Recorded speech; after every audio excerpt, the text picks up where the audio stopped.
Yep. Okay, I'd like to thank first the Chatha Black Historical Society and Black Mecca Museum for the opportunity to speak today. Since the Bingas have been thoroughly researched, and I mean, wow, it even amazes me sometimes how much has happened in the history of the game. Okay, let's just move this right over here. I'm a soft-spoken guy.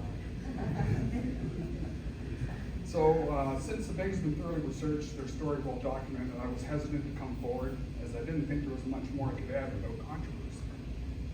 After talking to Dorothy numerous times, we came to the decision that I would talk about my mother. I thought this was an opportunity to let some of her story be told.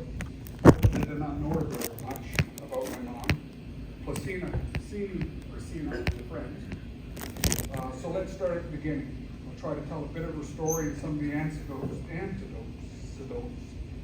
she shared with me.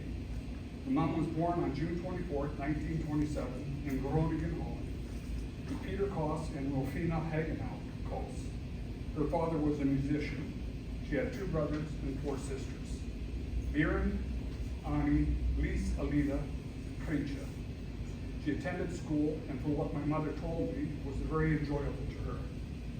She enjoyed the home economic classes the most, and back then I guess that was mainly the streamline where they would go when they were in school. And she also liked swimming.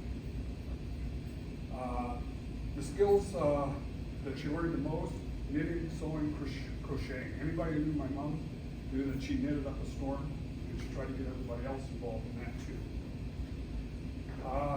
Things seemed to go well for my mom in her early years in Holland, though she did say her dad was strict. I know where she got that from. In her 1940s, things changed pretty abruptly for her. Just before her 13th birthday, the Germans attacked and eventually occupied Holland. This changed the way she had to conduct herself, as they were not able to do things as before. This is the time period where she told me the first story of my grandfather. He was not pleased with the events occurring and went out in the streets with his accordion, and I still have that accordion, and started playing the Dutch national anthem. This got him into a bunch of trouble with the occupying forces, and he was arrested.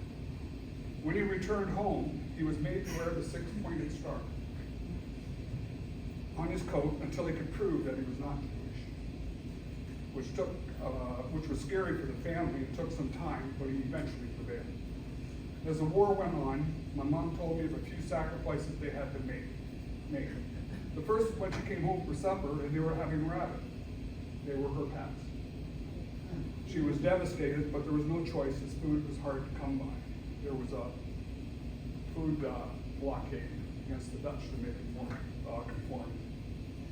She told me another story of a German officer who was riding a horse. He was shot and killed along with the horse. Within the hour, the horse was completely butchered, the remnants thrown in the canal, and everybody was gone. Later in the war, my mother went to work in a pudding factory, which was just across the canal from where she lived. She would tell me she would stuff the bags of pudding down her stockings to sneak home. She told me she was lucky. I told her she was crazy. Near the end of the war, during the liberation of Holland, my mom said she would walk around with her best friends checking out what they could find. They came across rows of dead soldiers, German soldiers. As they were walking past them, she noticed one with a pretty blue cloth over his upper body, and she thought she would take it until she removed it and was totally freaked out. There were a few stories about hiding when the German patrols would come by the house, and how they had to hide by climbing out the upper window in the upper story. Another incident occurred when she was coming home late, and a German patrol was going by and shouted to my mother, "Gaines in the house, get in the house." My mother said she hesitated for a moment, worried about the consequences of going through the door, knowing full well her dad was there with what she called the mad beater. One story I like hearing about my mom, the one story I like my mom telling me about was when my mom met my dad. My mom's brother Biren was out and about, and I'm not quite sure what he was up to, but he got himself shot. He was carried home by a Canadian soldier, my dad, where he was taken care of. My dad made trips back to the house and brought supplies that he thought they could use. One day he bought a bar, one he used to laugh about all the time, he brought home a bar of soap, among other things, and it was a clear brown color. My mother thought it was caramel. Yeah. And she took a bite before my dad was gone. We did get some laughs from that story. She also ate a pound of butter and was sick. My mother never ate butter after that. But I mean, it was just some of the things that was novel because my dad had access to the stuff and would bring it to their home. Time marched on and my dad, mom and dad kept seeing each other and it became serious. They were married in Groningen at the City Hall on April 25th, 1946. This was not without some controversy, as my mom and father tried locking her in the closet, not for just marrying my father, but to stop her from leaving Holland and going to Canada. Needless to say, anyone knowing my mom would know that a door wasn't going to stop her. My mom left Holland in the fall on the ship Lady Nelson and arrived in Halifax for processing and boarded the train for Chatha. She was met at the train station by my Uncle Jesse, my dad's twin brother, and brought to her new home, let the change begin. My mother's first day in Canada were not without some growing pains for everyone. My mom was ready for wasn't ready for the different family dynamic, and neither were they prepared for her. After taking a while to settle in, things started to move forward. During this time, my mother focused on knitting, crocheting, sewing, and needlepoint. She was truly very good. All my baby clothes were knitted by her, and yes, they were pink. Just after my birth, my mother's sister Alita had sent over some knitted items for me to wear, which was so loved by my mom. But a short time later, on January 21st, 1950, my mom's sister was murdered by her boyfriend. This had a very profound effect on my mother, as they were very, very close. I believe it was around this time that my mom began working with other women in the neighborhood, knitting in the neighborhood, and things began to ease up for her for a while. Things were not good both sides. Like my mom was white, my dad was black, there wasn't a lot of mixed marriages at the time and stuff like that, so she got help from both sides. My father started building our house next to my grandfather's, and my mother was right there helping. She used to tell me she was digging the foundation while she was expecting me to tuck me, right? The times were still difficult for my mom, and she still had the challenge with language and customs, like mopping the sidewalk, which they didn't do here. My dad had to stop her. My mother would go to the movies to learn the language, and she went to a lot of movies. She used to hand out pieces of dinnerware at the show, and eventually she had the entire set. My brother Carl was born a few years after the completion of the house, and we definitely kept her busy. The interaction with people in the neighborhood were a difficult balancing act, as there were not many, as I said, not very many interracial marriages at the time. Saving grace where my mom was, the neighborhood was truly diverse. Blacks, Japanese, Italian, white, Chinese, indigenous, etc. It was a virtual United Nations. She would seek out those who would communicate with her. The one thing my mother had a talent for was talking to people. She was always interested in what you had to say and what you wanted to do. She loved talking to the young people and being encouraging. Keep your head up, be proud of who you are. She loved talking to people who were looked down on and trying to uplift them. She was into people who were trying to be their best self, and she said, take me as me. At an early age of 4, my mother gave me the special talk. Mainly so I'd be prepared for the things people might say to me or call me.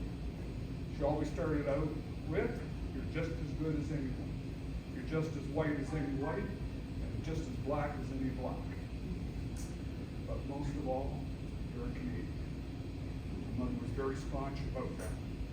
Because she became a Canadian by choice. I was a Canadian by birth. You are a Canadian. Most of all.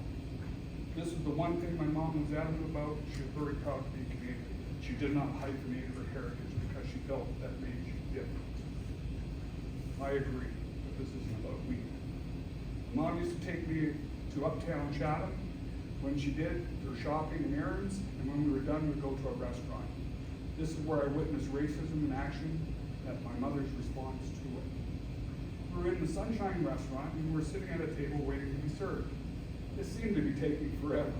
And finally, the person came to the table to tell my mom that we couldn't be served because I was black. Well, that didn't sit well with my mom, and she went off on that person in Dutch.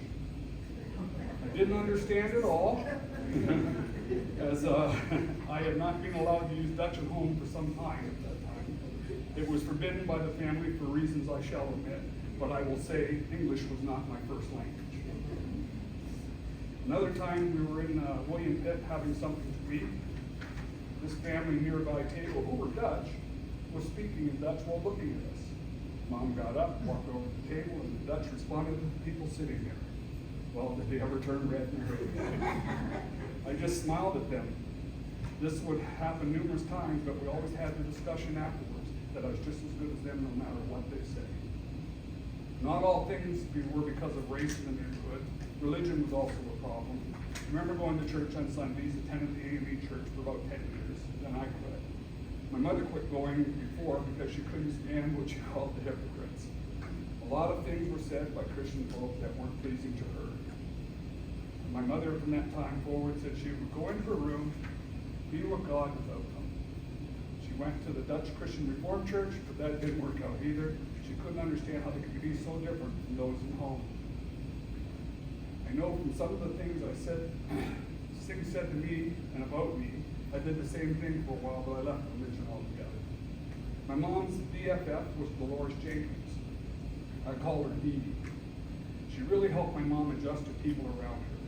She was blind from her son's birth. She and Mom would knit and crochet all the time. Dolores would help my mom with her English and reading, as my mom would read the sports page to Dolores, so she could hear how her son Fergie was doing. I remember the knitting lessons when I was there. My mom would critique her knitting, being a drop stitch, or not being tight enough, or too loose, and they would break into laughter as my mom would help her correct it. She would not let mistakes go. She would rip the whole thing out and re-knit it. I was also a student, and I used to sit with my mom and we'd knit up a story. My mom was so good that she never looked at what she was doing until it was time to start another row. She would sit watching television, knit until we needed something different, like crochet. She did sweaters for a lot of people. My mom also taught Dolores Braille, as she taught herself. She would sit at the kitchen table, book in hand, teaching herself. And then Dolores fell ill. My mother was there for her till the end. It was quite a depressing time when she passed, but from that time, my mother looked to helping her friends. She began to visit the nursing homes and sit with new friends and old. My father passed away in 2003, and my mother would ride her bike daily to the cemetery to visit him. She would also go for long rides for her exercise, and she would meet friends at lunches and chats. My mother remained in the neighborhood until she had a stroke, which left her partially paralyzed. She then moved to People Care Nursing Home in Tavistock, that's so that she could be closer to where I live, which is Ingersoll, because there were no availabilities, as you know now, 2, 3, 4, 5-year waiting lists. And she continued to befriend those that others would pick on, let them know how she should be treated, Tuffy to the end. She also made sure other ladies in the home got a hug from me when I left. They had come up to my mother, because I gave my mother a hug every time I left, but they wanted one too. So it took me a while, but I had to hug them all before I left. My mom passed away on February 4th, 2015. Certainly a day that has mixed emotions, as it was also my daughter Stephanie's birthday. So these are pictures of my mom. That's in 1947 when she first came to Canada, and that outfit she made. That's her mother and father. That's her sister. This is Lolita, the one that was murdered. And this is Creature. This is the only one that I met in the family that came over for a visit. This is Mom again. She's got her feet up. She's knitting. No, she's crocheting there. This is the outfit that she knitted. This sweater here she knitted. And she used to love jewelry. I mean, she had rings on all her fingers. I mean, it's unreal. And this is their wedding picture. this is my mom. She took my dad's uniform and kind of just altered it a little bit. And this is my mom, probably about 6 months before she died. Thank you.